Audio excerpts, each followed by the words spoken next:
بسم اللہ الرحمن الرحیم۔ لانگ کویسچن، دوسرا چیپٹر، پہلا لانگ کویسچن۔ تحریک علی گڑھ پر سیاسی، سماجی اور تعلیمی پہلوؤں سے روشنی ڈال رہی ہے۔ تحریک علی گڑھ اور سر سید۔ تحریک علی گڑھ جنگ آزادی میں ناکامی کے ساتھ ہی برصغیر کے مسلمانوں کی تاریخ کا سیاہ ترین دور شروع ہو گیا۔ مسلمان بحیثیت قوم انگریزوں کی نفرت اور انتقامی کارروائیوں کا نشانہ بنے۔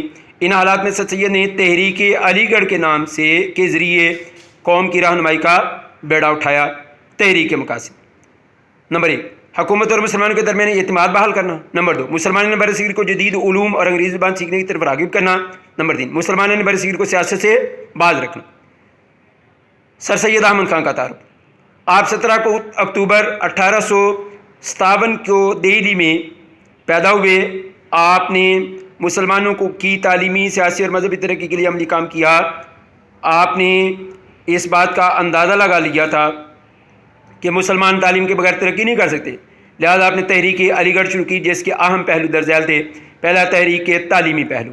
نمبر 1، 1859 میں آپ نے مراد آباد میں ایک اسکول قائم کیا۔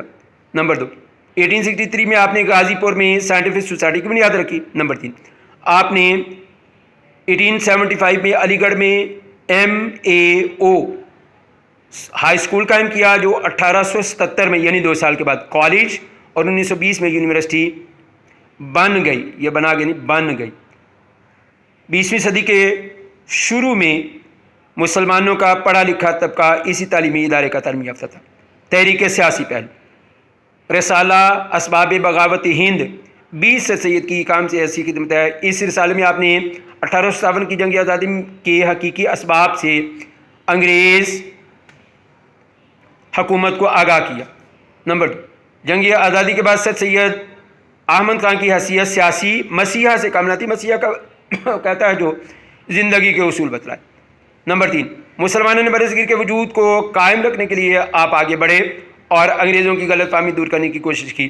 نمبر 4، سر سید احمد خان سیاسی طور پر مسلمانوں کو کمزور سمجھتے تھے، اس لیے انہوں نے 1885 میں قائم ہونے والی انڈین نیشنل کانگریس میں مسلمانوں کو شامل ہونے سے روکا۔ انہوں نے مسلمانوں کو تعلیم کی طرف توجہ دینے کے لیے کہا تاکہ مسلمان پہلے تعلیم حاصل کریں اور پھر سیاست میں حصہ لیں۔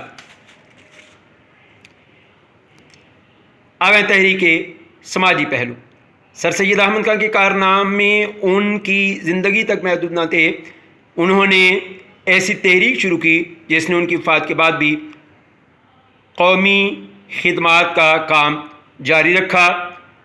دوسرا، سر سید احمد خان نے تحریک علی گڑھ کے ذریعے مسلمانوں کو ایک لڑی میں پرو دیا جس نے مسلمانوں کے جداگانہ تشخص کی تشکیل کی۔ الغرض آپ نے مسلمانوں کی سیاسی، سماجی اور تعلیمی حالت کی بہتری کے لیے تحریک علی گڑھ کے ذریعے کئی عملی اقدامات اٹھائے۔ اللہ حافظ۔ سوال مکمل۔